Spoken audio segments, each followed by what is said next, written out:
In spite of its reputation as a jet-set resort, Courchevel's unique slopes make it a playground fit for all ski disciplines. Enjoy the journey as we shoot through the three valleys to the rhythm of winter.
into each spectacular image underline the outright danger of parachute jumping.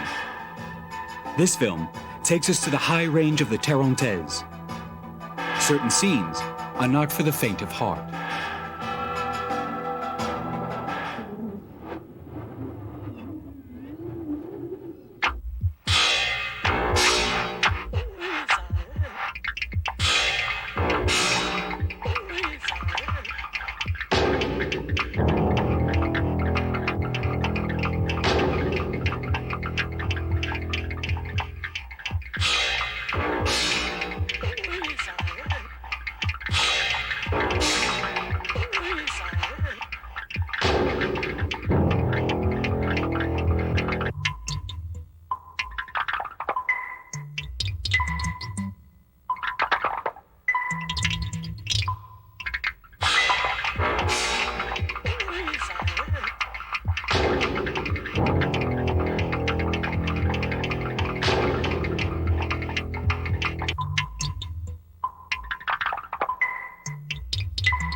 In Saint-Moritz, where horse-drawn skiing is a long-held tradition, Florent Carmin, specialist of barefoot skiing on water, has simply replaced the horses with a snowmobile.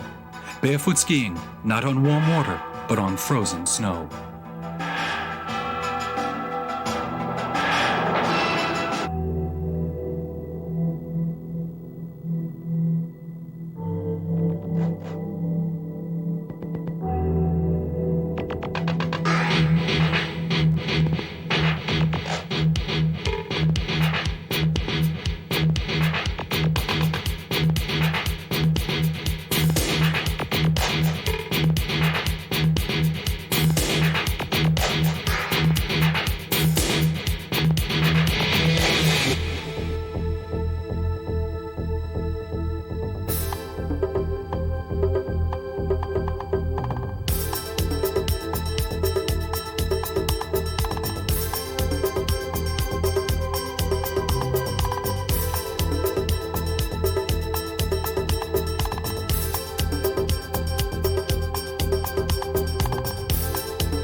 In Switzerland, ski horsing is the craze. The skiers are drawn by horses, a dangerous sport where high bets are at stake.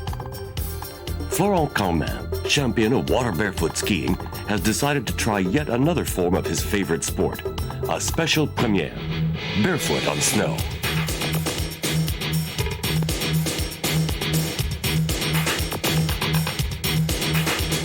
For the first time, he'll be pulled by a snowmobile at 60 kilometers an hour. He'll then release his skis and continue down the slope without any other support but his shoes and his sense of balance.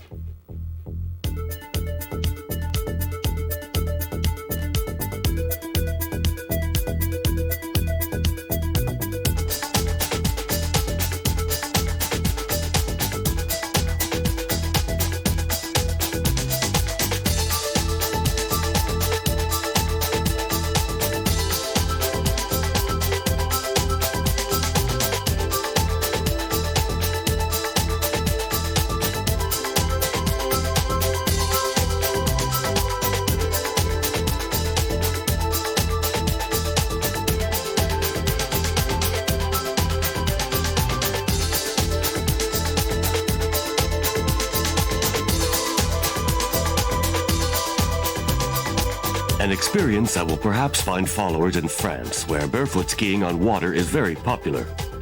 But it can be a dangerous sport, especially, as in this case, at the end of the season, when the changes in temperature are frequent and irregular, and the snow starts to melt.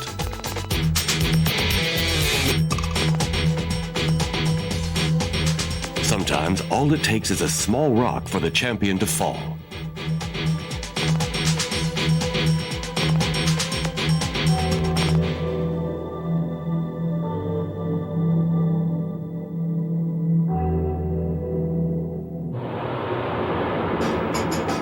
Moguls are now a recognized Olympic event.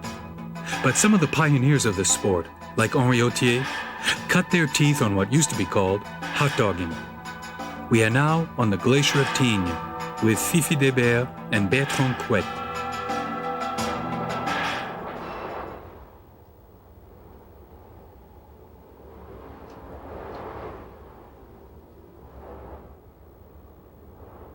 After the first hesitant acrobatic beginnings in the 70s, hot dogging has become mogul hopping. It became an Olympic event in Tignes during the 1992 Games, thanks to the efforts of pioneers of this sport like Henri Autier.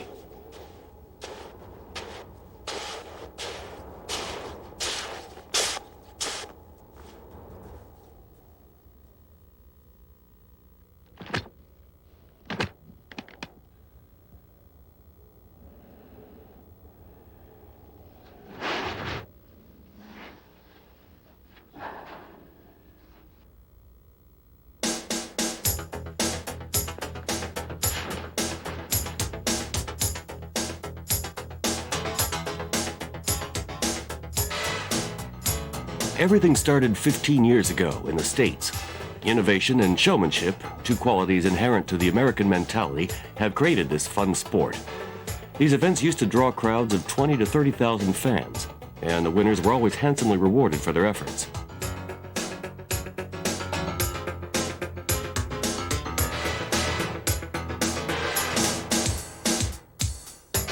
I've always wanted to introduce this sport in France, and at the time, I was one of the best in the world. I've always been fascinated by the promotion and development of this sport. And that's why I first opened an acrobatic ski school in Tignes, and later organized competitions to try and recreate the competitive yet fun spirit that attracted me in the first place.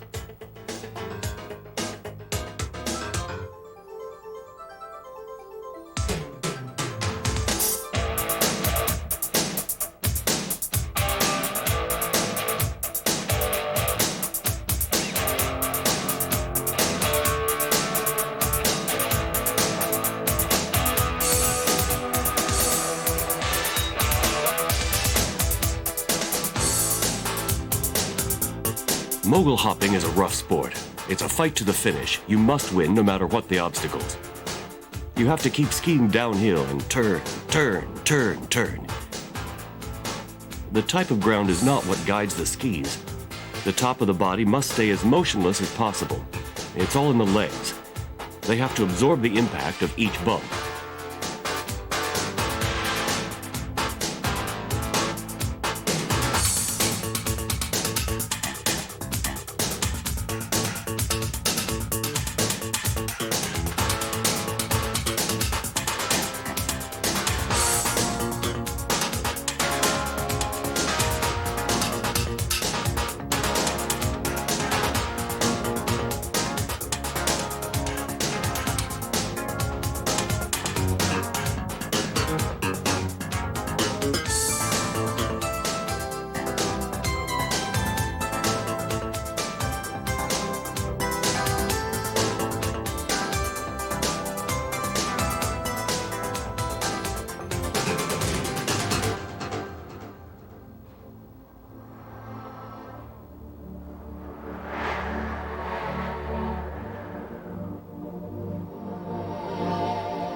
During the competitions in the Pro-Am circuit, the skiers compete one-on-one. The skier who's the fastest, the straightest, and with the best style wins. He must have executed 2 jumps. The more sensational, the better.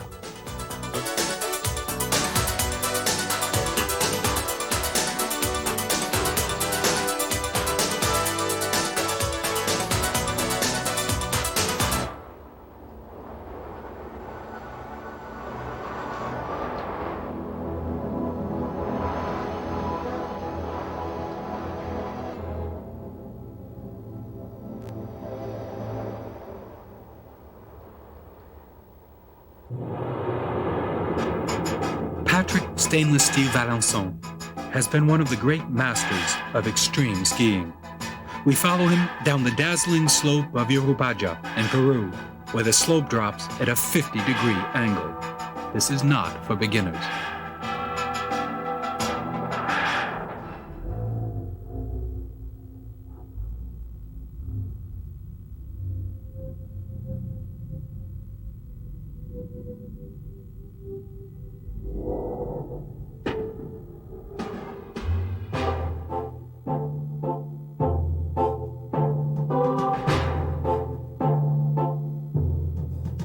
Patrick Valençon, nicknamed Stainless Steel by his friends, arrived late on the ski scene when he was 21. Since then, he's met with success and has turned his passion into an unusual lifestyle.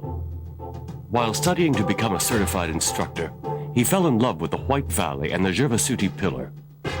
Very quickly, mountaineering is going to take Patrick Valençon from the rocky inlets of Cassis to the Grand Montée, enjoying skiing away from the runs and down corridors, hard to get to slopes, and all alarmingly steep. He became a pioneer of ultimate skiing, a spectacular discipline.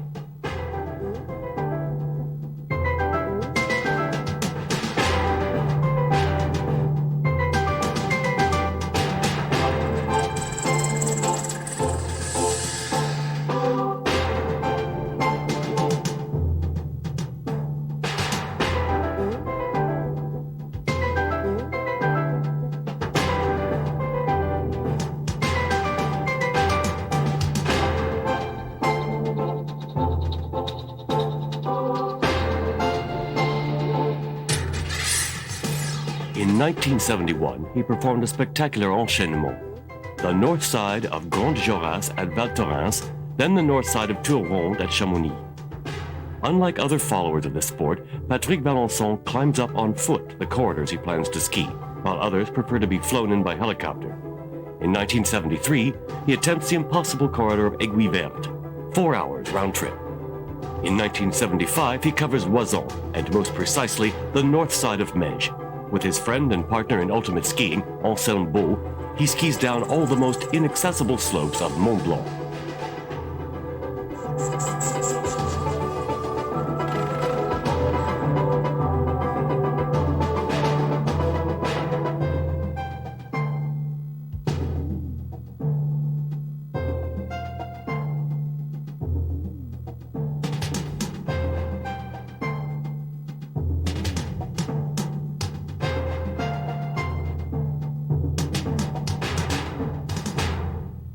Then, Patrick goes to the Andes to put his skiing to the ultimate test.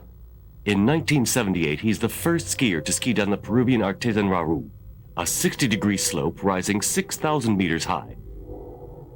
The same year, he skis several peaks, including Huascarán, at 6,780 meters. In 1979, he accomplishes a breathtaking exploit, Yerupaha, 6,630 meters high, with a slope over 60 degrees. At times, the descent is more like free-falling than skiing. No room for error.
From the Himalayas to Mount McKinley, Patrick Valençon wants to change his image as an extreme skier and takes up yet another challenge: to design a line of ski and mountain sportswear. With Degré 7, he is the first to introduce brightly colored outfits. At Grand Monté, he realizes his dream and opens a school of off-trail skiing to share with others his passion for the slopes.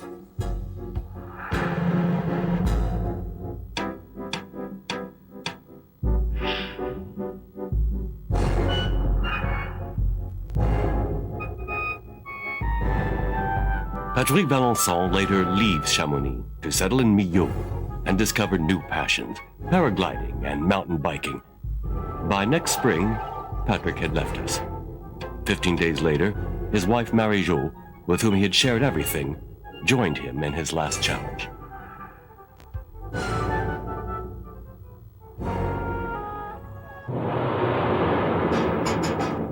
Telemarking brings us back to the origins of ski. Invented in Norway, it is a particularly taxing discipline because of the many tiring yet aesthetically rewarding knee-bending moves.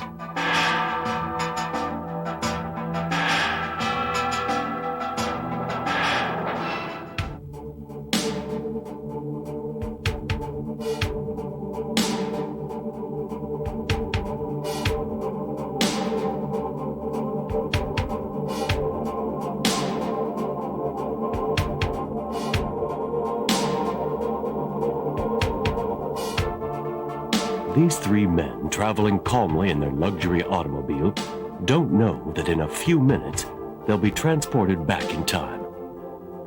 Alain, Paul, and Espen, without forgetting their dog, Vagabond, think they know everything there is to know about the mountain. They have an appointment with the past and the origins of the most popular winter sport.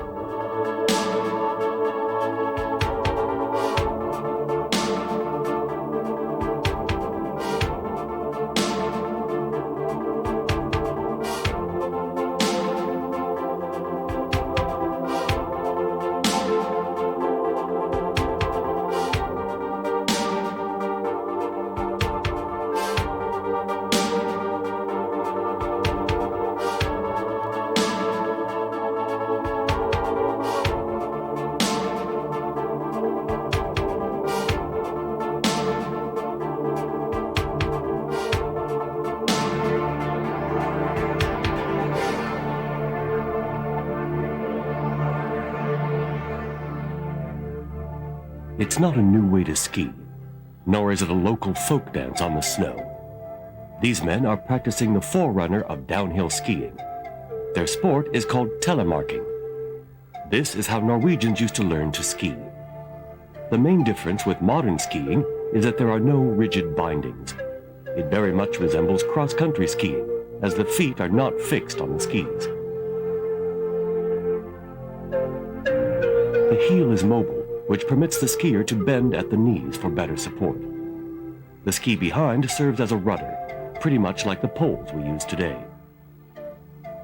In the past, skiers used a long stick to keep their balance.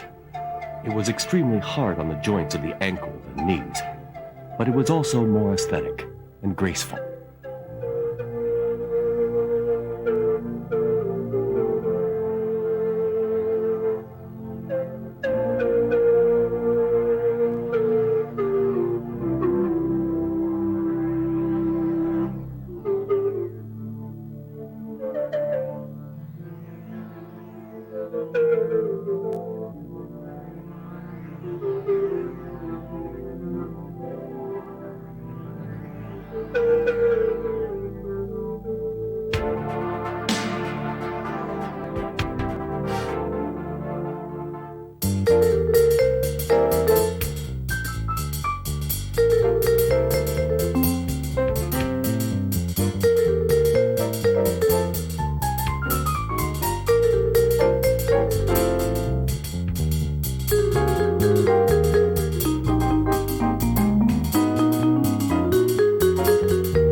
Mont Blanc attracts a strange race of talented mountaineers, fanatics of fun and extreme sports.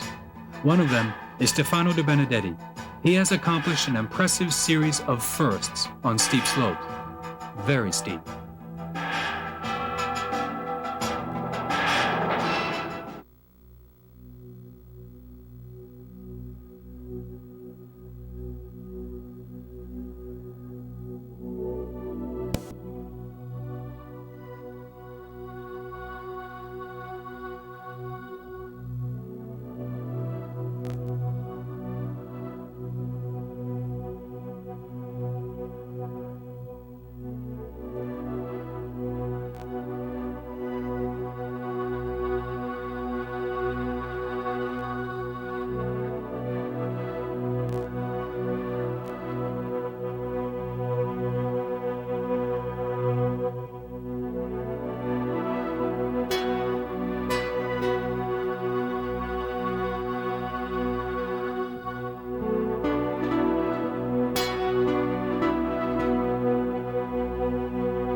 After chalking up an impressive number of firsts, Sylvain Saudon earned the nickname Skier of the Impossible. On Mount McKinley in Alaska, he's out to show us the difference between a steep slope and a vertical wall.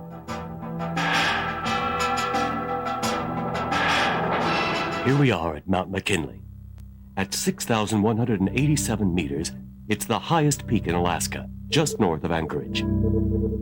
It's one of the last peaks before the freezing Arctic Ocean. The climatic conditions are appalling, and you really have to be crazy to try and climb this mountain. Sylvain Saudon is crazy enough to do it, and even to ski down. An intoxicating moment above the clouds. Sylvain Saudon is alone in the world, with nothing at his feet but an immaculate abyss. It's moments like this that have earned him his nickname, Skier of the Impossible. He has dedicated his life to skiing down the most difficult slopes. He can brag of his successes at the Grande Jorasses in the Alps and Hidden Peak in the Himalayas.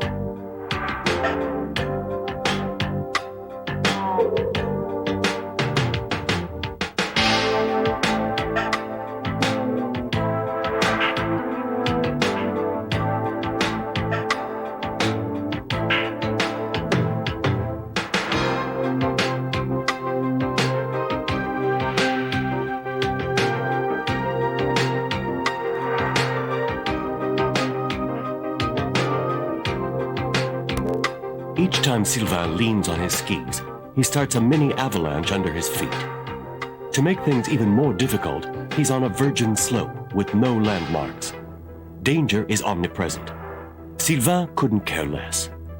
Danger doesn't have the same meaning for him as for most of us. During the climb of Dhoolagiri in the Himalayas, he had a brush with death. Several members of his team lost their lives in an avalanche. He escaped miraculously and only spent a few weeks in a hospital.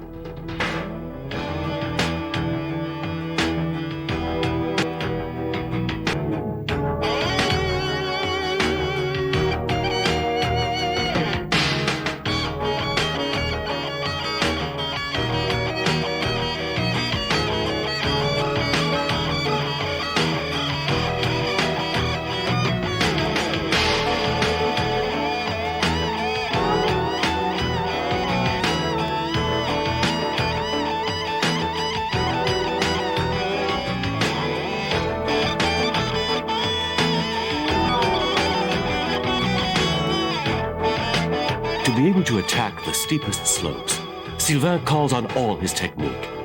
He progresses meter by meter, leaning each time on his poles to turn. Sometimes there is so little grip, he slides on his pole at the limit of a fall into the void.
After several hours of an incredible struggle against the elements, Sedan achieves his goal: to ski down the most dangerous peak, Mount McKinley.